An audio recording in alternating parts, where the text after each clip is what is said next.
followed home by Your Art Is On Fire and Sent Past Paradise. Well, those that like to follow recent winning form might have got to the front of that queue, back of the queue for Tim Easterby, and David Allen scores for Richard Taylor and Philip Hebden.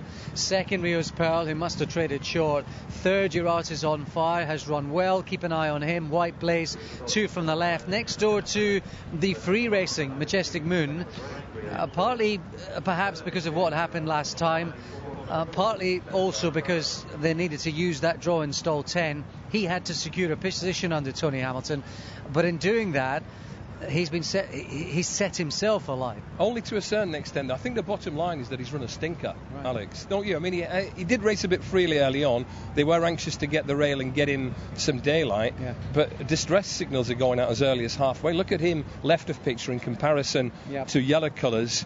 Powerful traveller, Rio's Pearl under Jim Crowley. But the winner is on the scene already, back of the queue. Strong, tall horse. 1 minute 17.84 is indicative again of very testing ground. Not desperate, but it's well outside standard. And you can see plenty of horses are floundering, including Majestic Moon. It could be the ground, of course. We have no evidence that he's a proven mudlark as yet. But that's a poor performance. Likewise, Luck.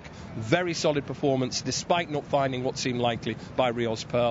But this tall, lengthy horse with ample scope has dispelled any notion that Tim Easterby's horses are quiet at the moment. He's travelled well on the outside and early signs in a small field. No hardship to be off the rail. Garswood challenge there in the end. Back of the queue's been 4 off the rail from a long way out and just handled the conditions way better than anything in the field in the end. Yeah, I think you're right about Majestic Moon.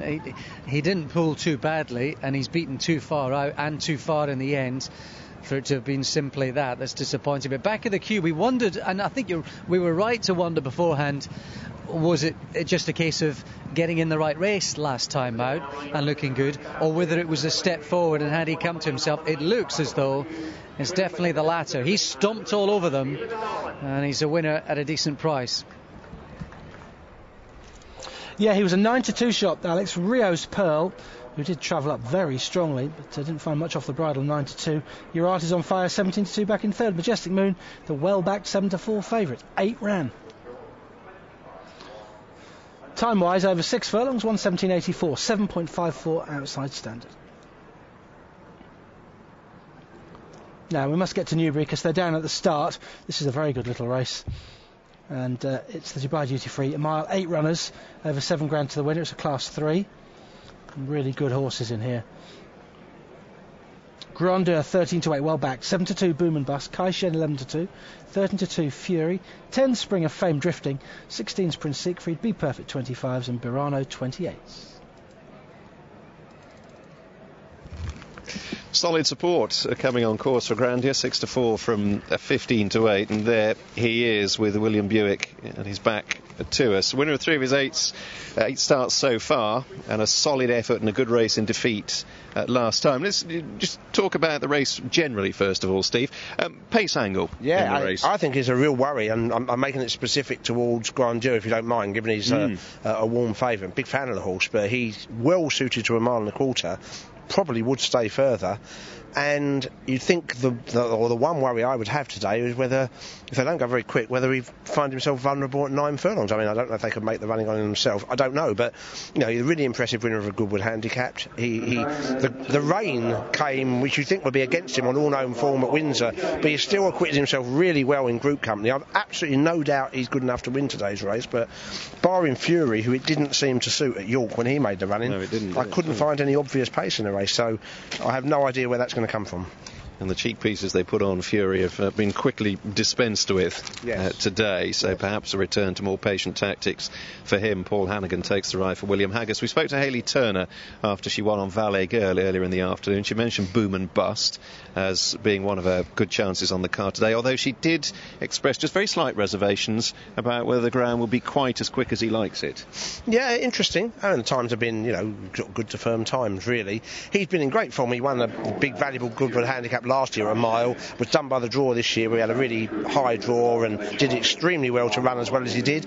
And again, acquitted himself really well in a good race last time, went second to Thistlebird. Another one, though, I think could do with a reasonable pace. Yeah, he was staying on in that paddock race without really ever looking like landing a telling blow, I felt. There's only 4 to go in, so we better start drawing the threads together. Well, I think Granger's the best horse in the race, personally. It's interesting that Frankie is on Spring of Fame, not Prince Siegfried, who on ratings is a higher rated horse, but has not run well when we saw him in the spring. So Spring of Fame appears to be the choice. Kai Shen's up to this sort of grade, but was a bit below form, I thought, the last couple of times. So my main fascination is what sort of pace will it be, Stuart? If they go a decent pace, I think Grandeur is is progressing and has got his condition today and will take an awful lot of beating. But the pace, I think, is the concern.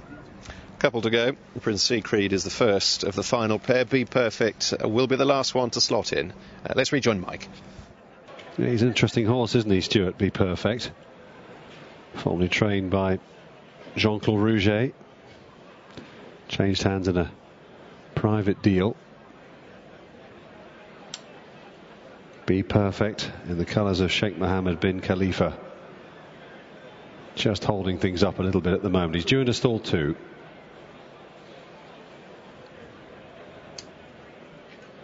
Quite a tricky race to try and read, isn't it? Because 1 or 2 of them have gone forward before. Kai Shen has made the running before. Fury is another possible one.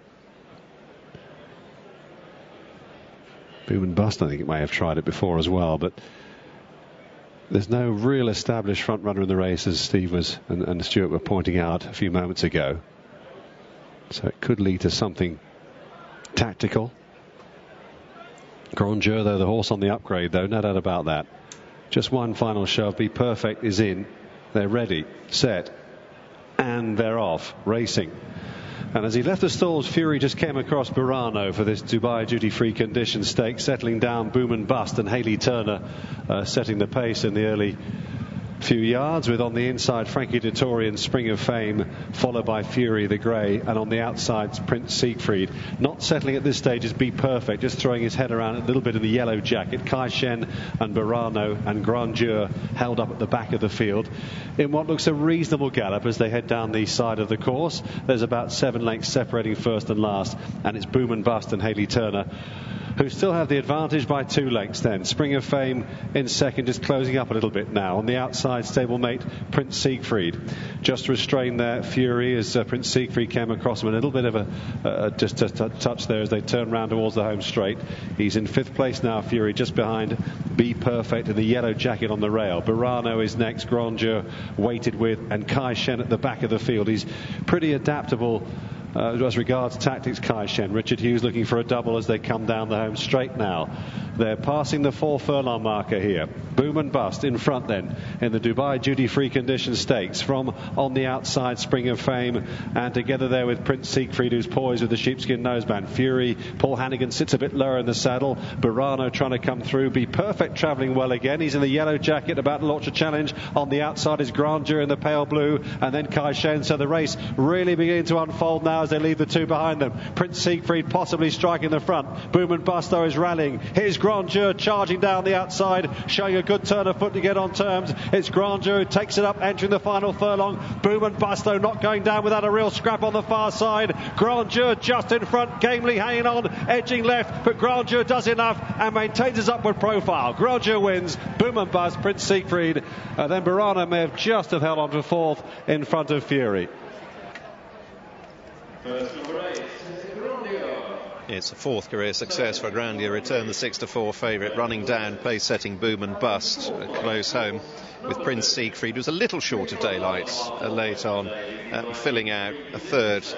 We discussed a pre-race, Steve, what was likely to make the running, where was the pace going to come from? Well, it came in the end from Hayley Turner on Boom and Bust. It was by no means breakaway. I think she set her own fractions in front. Yeah, I'd like to hear the time, but they were certainly very bunched up and everything apparently going well, about 3 hours. It'd be interesting to hear the time, 1:50 the standard. And, you know, she does it nicely because the horse found plenty when rallying under pressure in the final furlong. 3rd slightly unlucky not to be a tiny bit closer. Was booked for 3rd anyway. Just get the time here to put some flesh on the bone if you don't mind. One just coming up now. Half a length and 1 length were the margins. Well, Right. See, it's one of the slower times of the day. 1:54 and a bit. So it confirms what the eye was suggesting, which is, you know, she's broke quickly, but then she settled and set, as you say, a pace to suit herself, which has nearly worked in front. In the light of that, and as a fully paid up fan of Grandeur, I do think this horse has got a really good race in him at one day, because again, this would be his minimum.